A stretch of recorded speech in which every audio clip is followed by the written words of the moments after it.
and back and forth, not like a basketball, but like a big, like he's throwing water back and forth, like a big jelly slob or taffy back and forth, which then he's got to call a spoof because he can't backtoe back into rationality on it. I was forced to do the same thing, but this is kind of the paradox of language, where he'd say, well, oh, it boinks you. Eventually you will move into a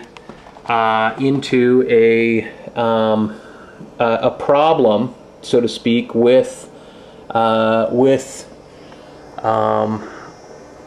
I guess you could say where language will catch up with itself, right? And the thing about that is there is a rupture that may occur.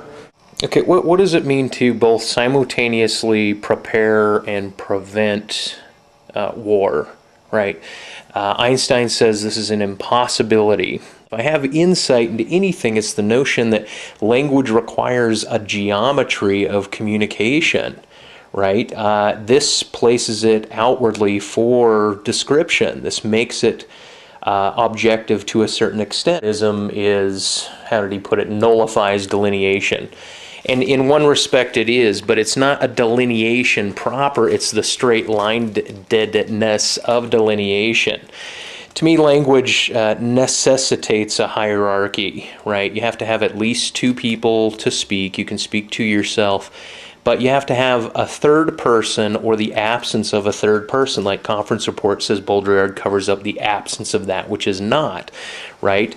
And a pyramid, a trio, generates the base root, the elements of language itself. Now here we go, there's three, right? There's a trio. Now let's say that the top point is the authority, and then the two side points are the dogmatic extensions of the authority. And I say, oh, tights and fights with love, right? Pyramids, pyramidical structures. There's a top pyramid there. The dollar bill itself having that pyramid on the back of it. These are icons that are important for us to really look at adapting. Now, everyone, you can look at that. What does it mean to stand at the top of the bottom pyramid as a plateaued pyramid, just like that, or the bottom of the top pyramid? Right? It's pyramidic patterns.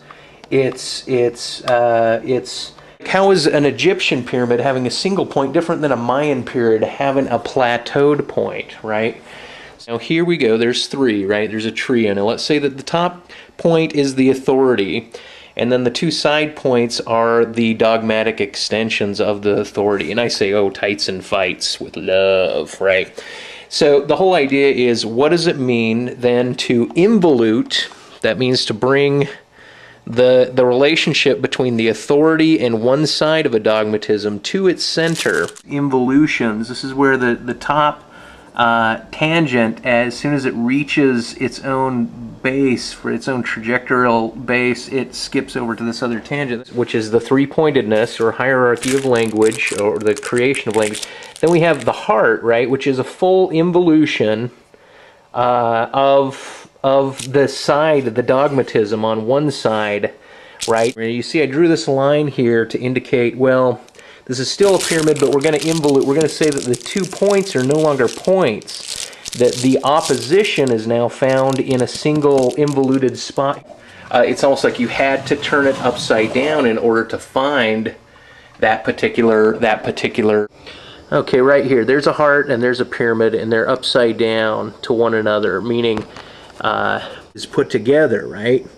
And so we have hierarchies, things that are moving upward to a point, and this is where all of the logical, rational, structured events happen. And then we have something emotive and something that goes beyond just considering language as something that necessarily is always imbues rationality. Okay, here's another thing. Okay, so anyway, I'm painting this painting, right? And here is something that I put over the chest. Now, I don't recall why it is I would paint that. I mean, on the shoulder over here, I have a cross with a circle around it, and over here I have this right there. And so then later on, when I see that in the history of of chakra systems, Buddhic chakra systems, there's that same symbol. So instead of saying that the delineation occurred, right? Instead of saying delineation occurred, or it became nullified, I'll say that the pyramid, meaning the whole idea of hierarchies, competing hierarchies, the involution or the upside down pyramid, right, that points back downward. It becomes the emotive opposite of that which is the correct or logical or rational way of speaking. He might say, well, it's the abolition of society, and he might put the patsy on science where I wouldn't necessarily. The high chakra here is a pyramid. The middle chakra is the upside down and upside up pyramids, and then right there, the gut chakra is a down pyramid, right? Now, this is very important to, as you move up into chakras, you find this involuted pattern right here. See that? That's the involution, right? This is the point, this is the break. Now, over here, difference between the throat chakra, which also has an involuted pattern. Let's come over here. This is the throat chakra, and it's an involution off of this one, right? Okay, so here it is to speak, here it is to think of the speaking. Like what is the motivation of somebody to do that, right? What is the motivation? As if you're reading something that their viscera does that manifests itself within language. Okay, so here's another thing, right? Top paper, top. Now, if you flip it upside down like a pyramid, okay, now you'll notice here, even on Wikipedia, on the left you get the spiral, right, which is like the top, the spinning of a top. There's another top that's causing this kind of involution in the grass. Patterns of relationship. The holon is supposedly this relationship here between the top of a pyramid and the bottom of the pyramid, not dissimilar to this. Now, once again, oh, look at that. Heart chakra, downward point, multi-points within a circle. Right, look at the cap that I'm wearing, and then look at this cap that I have right here, right?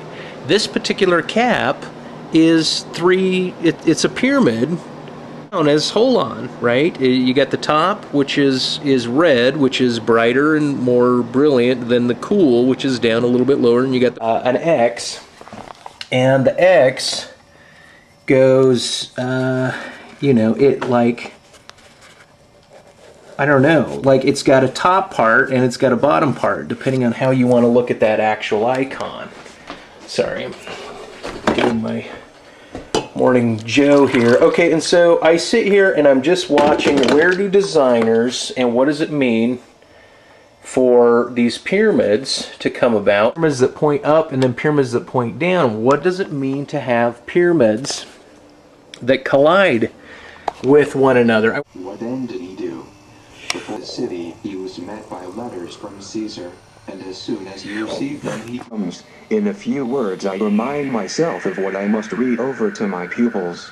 Then, and one to this effect, I entreat you to learn from Chrysippus what is the administration of the world, and what place in it the rational animal, what is the nature of your good and bad, are these things like the other, do they require equal care, and is hierarchies, and then there's the bottom, the anus is the square, right? So lack of insight. There hasn't been a personal self-identified implosion at this point. You have these horns, right? Notice the horn pattern with the circle in the center. Okay, this is Hathor. This is an Egyptian god, right? This is what I meant by the difference between Oriental and Occidental. Science is the one-eyed beast that the Occidental side has taken, right? But the soft sciences are going to require that when one passes from the strictness of these triangular sort of thoughts into these involuted patterns, that eventually what's going to happen is they're going to have to collapse. It's going to have to be a complete halo, so to speak, around something. Now, this is what makes the halo of a god outwardly also, and to act as if every not only stranger being but material object is well cared for. Wow. Where they did folding and folding and folding and folding.